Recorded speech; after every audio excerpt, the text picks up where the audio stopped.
First vibration strikes the narthex wall, where the gray dust of exhaustion has settled over the years.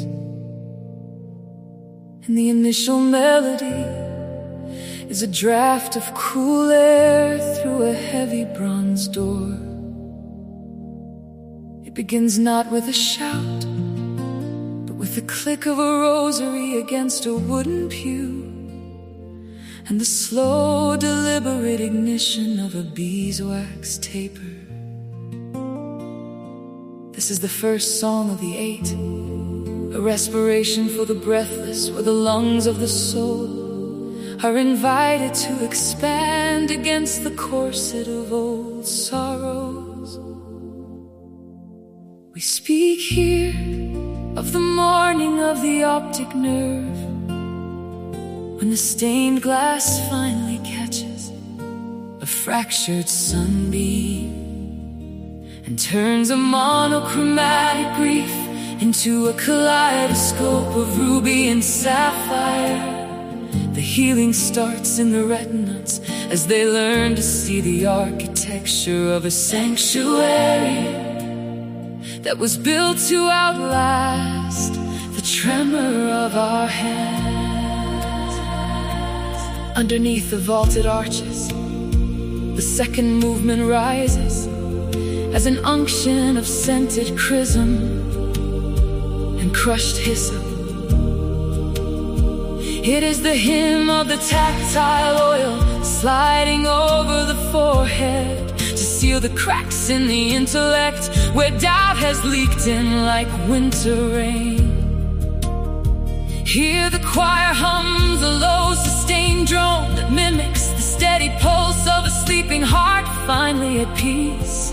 There is no jagged rhythm here, only the smooth surface of a silver painting reflecting the face that has forgotten how to smile. The music pulls the shrapnel of regret from the muscle tissue of the spirit and replaces the iron with the softness of white linen, washed in the waters of a distant Jordan. It is the melody of the mendicant who finds a feast in a single crumb of hope. The third invocation is a polyphony of the ancestors, where the voices of the choir become a ladder of interlocking intervals. Each note is a stone in a cathedral wall supporting the weight of the note above it. This is the song of collective endurance, where the individual ego is submerged into the resonant body of the church. We sing of the communion of the broken, where every fracture in one soul is reinforced by the wholeness of another. The harmony is complex and dense like the interlacing branches of a cedar of Lebanon, providing shade for the weary traveler who has walked too long under the scorching sun of secular demands. The healing here is found in the disappearance of the lonely self into the majestic us. As the fourth song unfolds, it takes the shape of a deep subterranean water, flowing beneath the crypts where the martyrs rest in silent vigil. This is the hymn of the baptismal font, the cold plunge into the mystery of rebirth, where the grime of the world is sloughed off like a dead skin. The rhythm is syncopated and fluid, mimicking the ebb and flow of a tide that obeys a lunar grace. We cannot see, but can only feel in the rising of our blood. It is a song for the thirsty, whose throats have been parched by the salt of their own tears, and it offers a vintage that does not intoxicate, but clarifies the mind until the path ahead is visible through the mist of the valley. The fifth movement is the golden song of the monstrance, a radiance that vibrates at a frequency higher than the human ear can register. but which the marrow of the bone understands perfectly. It is the music of the center of the universe, pulling every stray thought back to its origin. The choir whispers the syllables of ancient Latin, not as dead words, but as living seeds planted in the fallow ground of the heart. This is the medicine of presence, where the healing occurs simply by standing still in the light of the invisible King. There is a weightiness to this hope, a gravity that anchors the drifting spirit to the bedrock of a promise made before the foundations of the stars were laid. In the sixth canticle, we hear the sound of the thurible swinging on its silver chains, a rhythmic clinking that accompanies the rising smoke of the frankincense. The music becomes atmospheric and ethereal, as if the prayers are being carried upward on the backs of angels. This is the hymn of the ascent, the healing of the vertical relationship, where the bent back of the sinner begins to straighten. We are no longer looking at the dust of our origin, but at the constellations of our destination. The lyrics are a tapestry of psalms woven into a modern urgency, asking for the strength to climb the mountain of the Lord, with clean hands and a heart that has been scrubbed by the rough wool of penance. The seventh song is the most difficult for it. It's the song of the great silence, after the final chord has diminished into the rafters. It is the healing of the ear that has been deafened by the cacophony of the world's demands. In this hollowed out space, the hope is a quiet ember glowing in the dark of a Saturday vigil. It is the patient waiting for the stone to roll away. The confidence that the silence of God is not an absence, but a profound preparation. The choir breathes in unison, the rhythmic sigh, the rhythmic sigh. The choir breathes in unison, but with the compunction of every past. The choir breathes in unison, the choir breathes in unison. The choir breathes in unison, the choir breathes in unison. The choir breathes in unison, the choir breathes.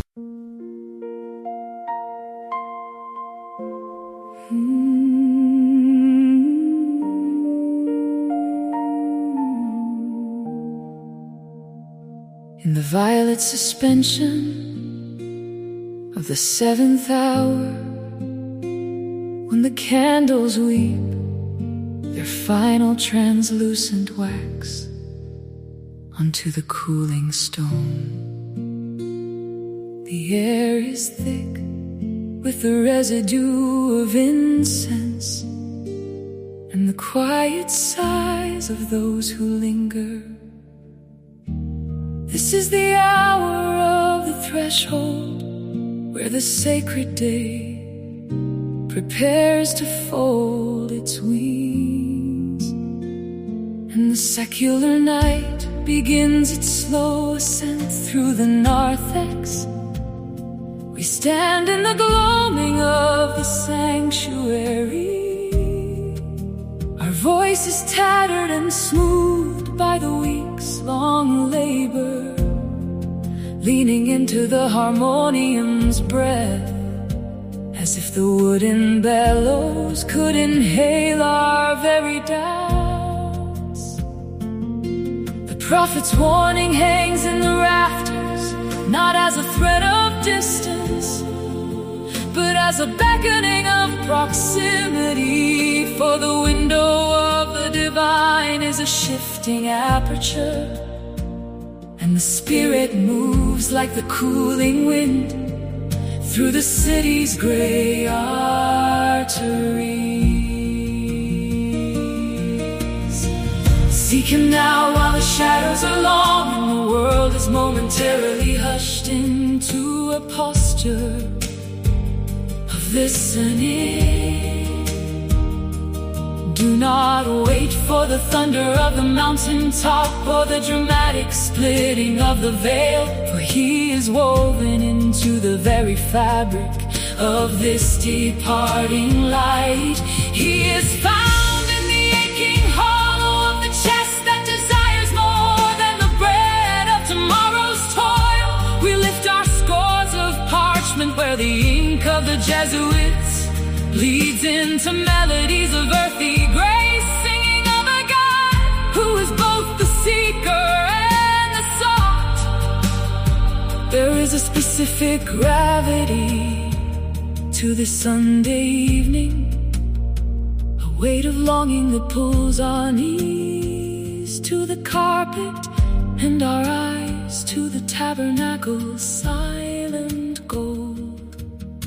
The 7 p.m. choir carries the weariness of the city in its collective throat, turning every sharp and flat into a plea for mercy before the clock strikes the midnight of our return to the fray. The desert of the heart is white, but the oasis of His presence is a fugitive spring appearing in the most unlikely crevices of our fractured lives. We are commanded to call upon Him while He is near, yet nearness is a matter of the soul's geography rather than the body's location.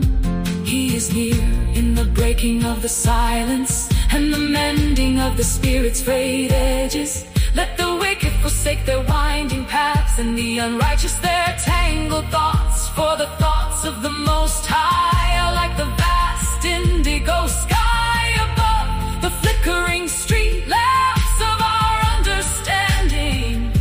His ways are not the transactional measures of our markets, nor the cynical calculations of our survival. His ways are the torrential rains that descend from the heavens, refusing to return until the parched earth has broken open into a riot of green, and the seed has found its destiny in the furrow.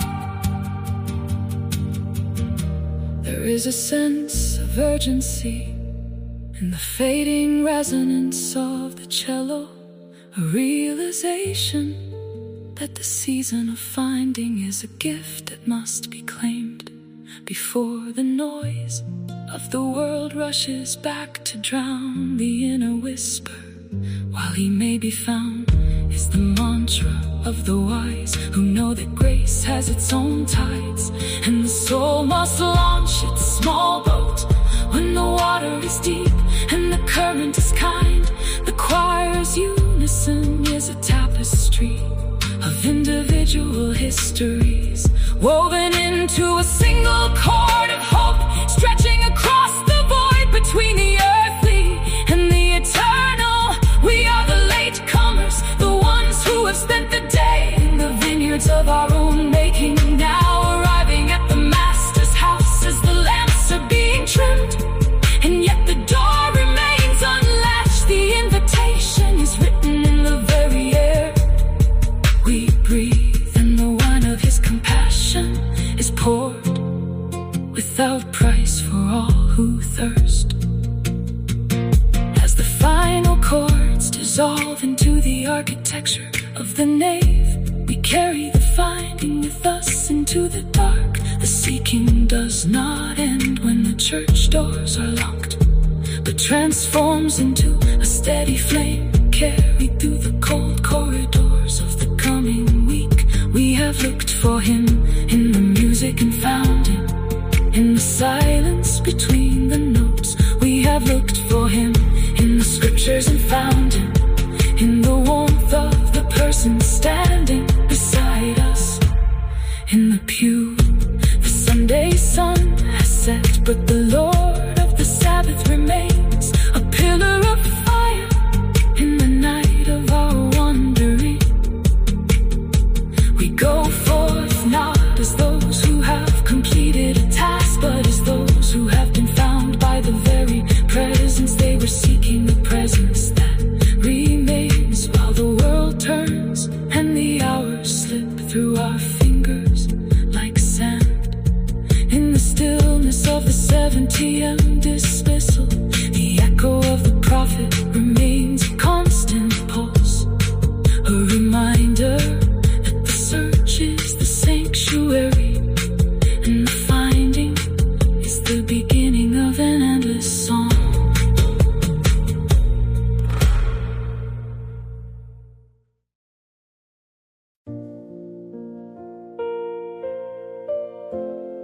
shadows of the vaulted nave lengthen toward the altar, where the Sunday sun yields its final amber ghost to the coming dusk of 7 o'clock. Here, within the hollowed silence of the late hour, the choir breathes as a single lung, inhaling the scent of extinguished beeswax and exhaling the ancient narrative of the furrow and the grain. We stand in the gloaming of the Sabbath, carrying the weight of the week's labor, gathered like stalks of wheat, leaning toward the sickle of the Spirit.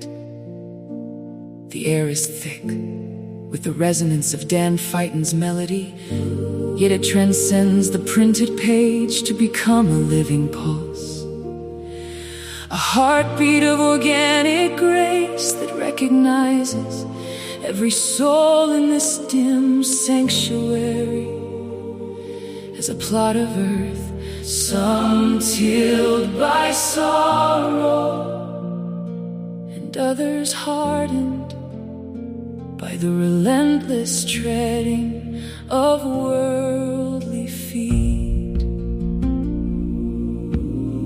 The great sower moves through the aisles of our collective memory, his hand a rhythmic pendulum swinging against the horizon of our poverty. There is a wildness in the scattering, a divine prodigality that does not measure the cost of the lost grain, but celebrates the possibility of the germinal miracle. We watch the seed fly in gilded arcs through the vespertine light, landing with the softness of a whisper upon the very terrains of the human condition. Some falls upon the callous stone of the heart that has forgotten how to weep, where the hard-packed soil rejects the intrusion of tenderness, and the winged scavengers of doubt descend to carry away the promise before it can even taste the dew. Oh, the tragedy of the path where the word lies exposed, a shallow offering for the winds of cynicism to scatter into the void. But the hand moves on, relentless and hopeful, flinging the potential of the kingdom into the thickets of our modern thorns. We feel the constriction of the briars, the choking grip of the anxieties that bloom at 7 p.m. on a Sunday night. The looming Monday, the debts unpaid, the clamor of the digital world that strangles the quiet sapling of faith.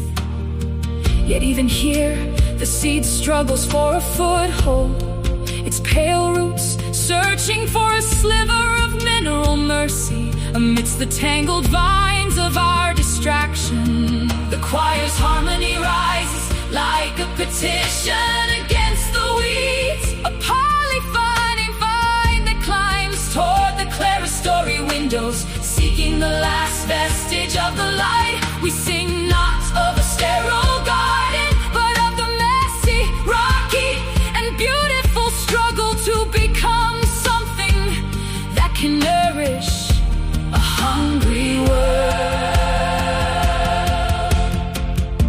There is a lithic resistance in the shallow earth, where joy springs up with a sudden, frantic greenness only to wither when the noon of trial demands a deeper draught of water than the thin soil can provide.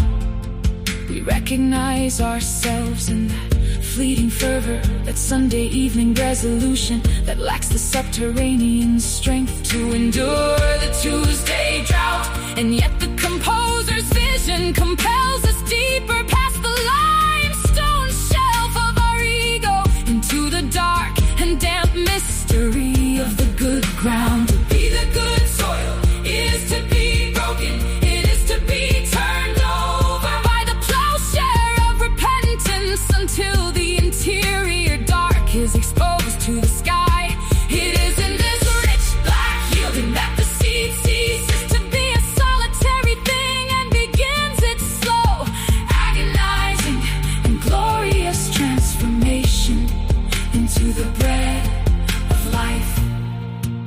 grain must die to its singular shell, surrendering the safety of its husk to the crushing embrace of the earth.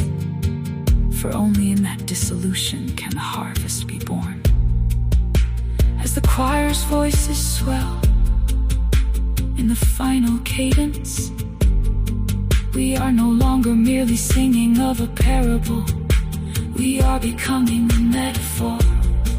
We are the wheat gathered from the 1,000 hills of our individual lives, brought to the threshing floor of the liturgy, to be winnowed of our chaff and ground into the flour of communion. One bread, one body, one journey, from the scattered handful to the unified loaf. The Sunday 7 p.m. air is now heavy with the incense of possibility, the realization that the sower has not finished his work, and that even now, in the quietest corner of the most broken heart, something is beginning to stir. Something is pushing through the dark. Something is yielding 100-fold under the gaze of the setting sun.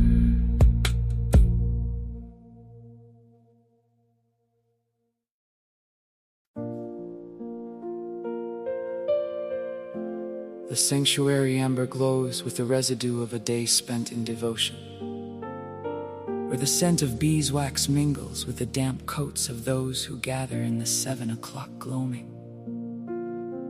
We are the Sunday night remnant, the tired lungs and the earnest hearts standing on the precipice of the great coming, while the city hums its indifferent anthem beyond these stone walls.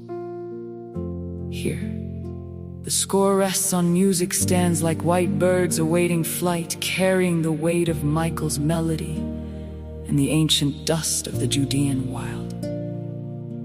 It is a summons that begins in the diaphragm and ends in the stars, a visceral vibration of comfort whispered first by the wind through the cedar branches, and now amplified by the collective breath of a choir that knows the exhaustion of the world. We lean into the cadence, our voices weaving a tapestry of longing that stretches back to the Babylonian exile, and forward to the morning star that has not yet risen above the horizon of our waiting. Beneath the vaulted ceiling, the command resonates to make straight a highway in the arid wastes of our own indifference, to soar down the peaks of pride and lift the sunken trenches of our despair. We sing of topography turned holy, of tectonic shifts in the spirit, where the rugged terrain of a broken life is plain smooth by a grace we cannot manufacture. The flute traces a line like a swallow over a dry creek bed, and we follow its ascent, mindful that our flesh is but grass and our constancy like the wild flowers of the meadow that succumb to the first sharp frost. Yet, as the ink on the page catches the dimming light, we affirm that the word of our God is the only architecture that does not crumble, the only foundation that remains when the echoes of our Sunday evening service have dissolved into the quiet of the coming week. We are the heralds of a wilderness that is not a place of desolation, but a laboratory of the soul, where the silence is finally loud enough to hear the approaching footsteps of the one who comes to govern with a strong arm and a shepherd's heart. How tenderly the melody cradles the promise of the lambs gathered into a divine embrace, held close to the chest of the infinite, where the shivering stops and the journey finds its rest. Our harmonies are the bandages we wrap around each other's wounds, a polyphonic balm that declares the warfare is ended and the iniquity is pardoned by a double measure of mercy. In the 7 p.m. stillness, we are no longer just accountants, teachers, or laborers, but conduits of an ancient prophecy that demands a highway be carved through the stone of our stubbornness. We feel the pull of the rhythm, a gentle but insistent thrumming that mimics the heartbeat of an expectant mother.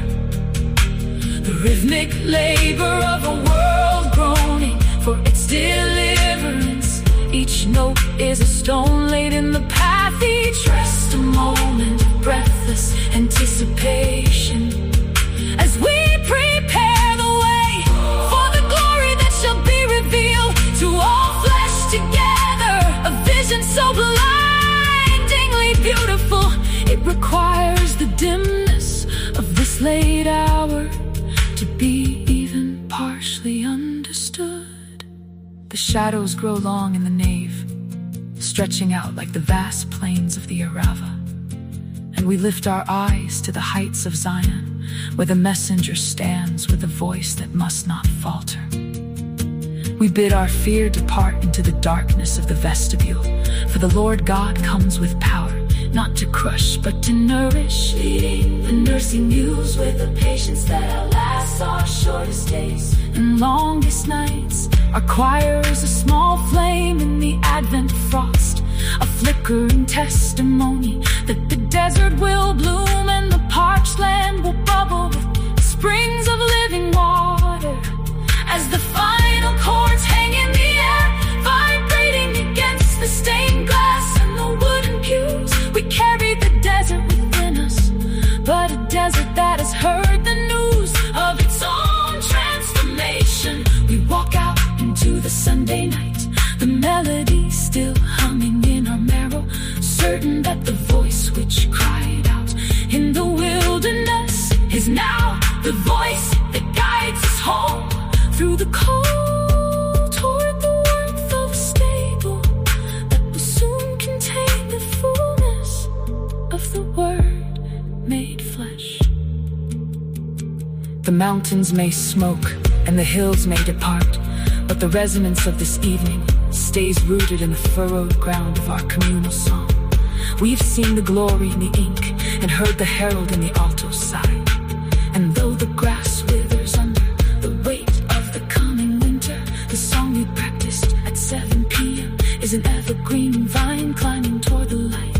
We are the voice in the desert, not because we are loud, but because we are hollowed out to let the Spirit blow through us like a flute of bone, calling the scattered people to a feast that has been prepared since the foundation of the world. In the silence of the walk to the parking lot, the Isaiah 40 promise lingers like a fragrance, a reminder that every valley of our week is already being filled by the God who measures the heavens with a span and carries the broken in his bosom.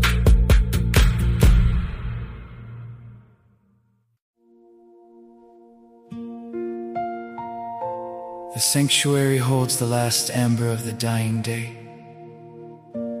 where the long shadows of the Gothic arches stretch like fingers, seeking a benediction across the empty pews. It is 7 o'clock, the hour of the vesper breath, when the world outside slows its frantic pulse, and the stone